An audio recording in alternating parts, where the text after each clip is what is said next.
He needed to hear the word of God. Psalms 119 verse 37. Turn my eyes away from what is worthless. Revive me with your word.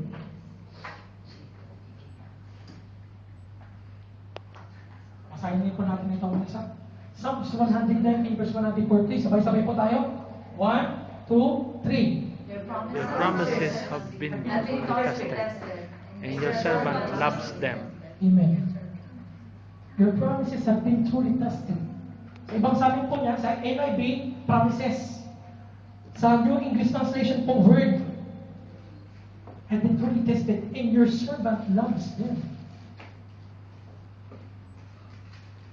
Excited po tayo magbasa ng Bible? Sino po dito ng Bible? Amen. Sino mo ng Bible? Sino mo ng Bible? Wala ha? May Bible pa yun. Lahat ha? Basahin po natin. Mga kapatid, no? Basahin po natin kasi yan po ay talagang napakahalaga. Napaka-importante na magbasa ng Bible. Pero yun, hindi natin alam. Turn my eyes away from what is worthless. Revive me with your word. The word of God brings revival. Mga kapatid. Kaya po, pag tayo ay malungkot, no? Tayo ay malungkot, tayo ay maraming problema, minsan tayo ay may nararamdaman, may kabibuan, iniwan tayo ng ating minamahal. Alam niyo po yung ginagawa ng word ng Panginoon, Yesu Cristo. Mas matindi pa po yun sa council. Sa council na binabayaran, kalimutan. Yung word pa naman po ng Panginoon, isa ng power.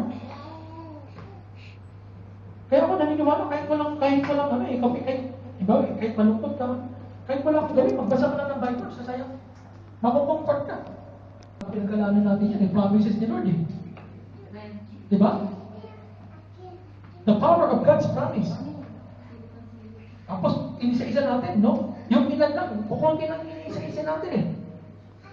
Napakadami mong promises ni Lord, no? Kaya po napakalagang basahin na sila ng Panginoon. Amen? At kung tayo may talagang na-focus na, matitest natin na ito tayo. Magkakaroon tayo ng, sabihin natin, magkakaroon tayo ng excitement na magbasa ng Bible. Although sa una, parang sabihin natin, parang haba naman ito. Ilang taon mo kaya ito babasahin? No? So, balik kapag ito po binasa, ito po, testimony ko, i-encourage ko kayo. Basahin niyo po ng basahin kahit hindi mo naiintindihan. Lalo na sa Book of Deuteronomy, ang daming sukat niyan. Book of Numbers, ang daming bilang. Book of Chronicles, ang daming mga genealogies, ang daming mga pangalan. Basahin niyo po. Kasi sabi po sa 2 Timothy chapter 3, verse 16, all the scripture is God-breathed. Amen. And it's useful in teaching, rebuking, no? Correcting, and training in righteousness. Napakalaga po malaman. Amen? Last.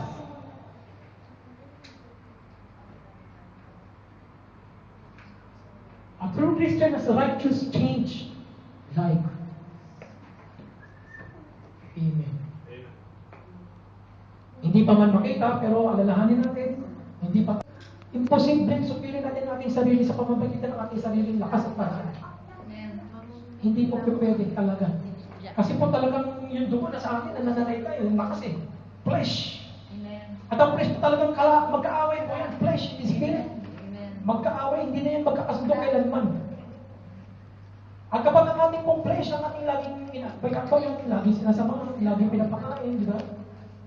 Talagang magagapit tayo, mga kapatid. Pinag-usapan po natin dito, hindi literal. No? So, balik ang pinag-usapan po natin, laging mayroong meaning, no? Ang spirit. Sabi ng Matthew chapter 26 verse 41, masahin po natin. Buksan natin ang ating mga Biblia.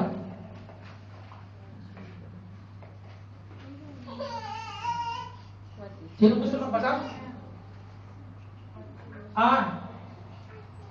Matthew chapter 26 verse 41.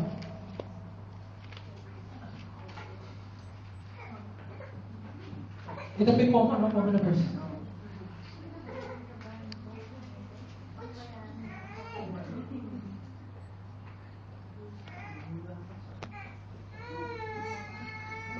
Sino po gusto magbasa?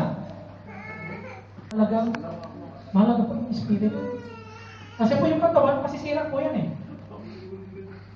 Ang katawan po natin nasisira. Yung katawan po natin, ano yan, bound for destruction. Lagi na as. Ephesians chapter 4, verse 22 to 24, basahin po natin. 1, 2, 3.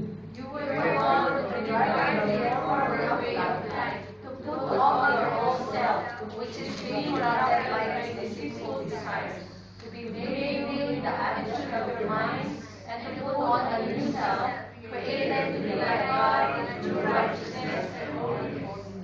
Amen. Amen. For the word of God. Tayo po dito, tayo ay tinuturuan, no? We were there. Sabi po sa scripture, no? Talagang tayo po'y tinuruan kung yung tungkol sa ating dati ng mga pagkatao.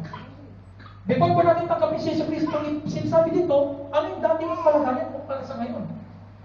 Hinubad mo na yung dati mong pagkatao, sabi ng, ng author, no? ng nagsulat ng Ephesians, no? Sabi, hinubad mo na yung dati mong pagkatao. Sino mo yung kabalakan? Sabi nyo, you need to be like God. In true righteousness and holiness. Amen? Kaya pag napakalaga pong no? Tayo po yung encourage na yung ating pong paningin, marami pong problema ngayon. Kapag titingin ka po ngayon sa buhay, pagkagising mo lang sa umaga, makapagbasa ka na ng dyaryo, makanood ka sa internet ng mga news, no? Mahalaga po na malaman na being a Christian with the marks of the Christian, no? Alam natin ang ating dinadala yung pangalan ng Panginoon. Nakakabit sa atin yung mga sugat. Nakakabit sa atin yung character, yung dugo ni Jesus Cristo na ating tinanggap. Nakakabit sa atin yan. At maraming salamat talang ang kaligtasan wala sa ating gawa. Amen? Amen. So, sabi po dito isang tanong. Do we really have these marks? Do we really have the marks? Right? Ano po yung mga marks niya? Sabi po dito, do we truly fear God? Do we still fear something more than fear of God? Do we love Christian gatherings? Do we love to read God's Word? Do we have a righteous holy life? Isa pong tanong. 5 pala. 5 tanong yan. Mga nakapatid natin iiwan. Tayo po'y, atin pong pag-isipan, no? Dahil yan po'y napaka-importanting tanong para sa ating pambuhay. Tayo pumikit.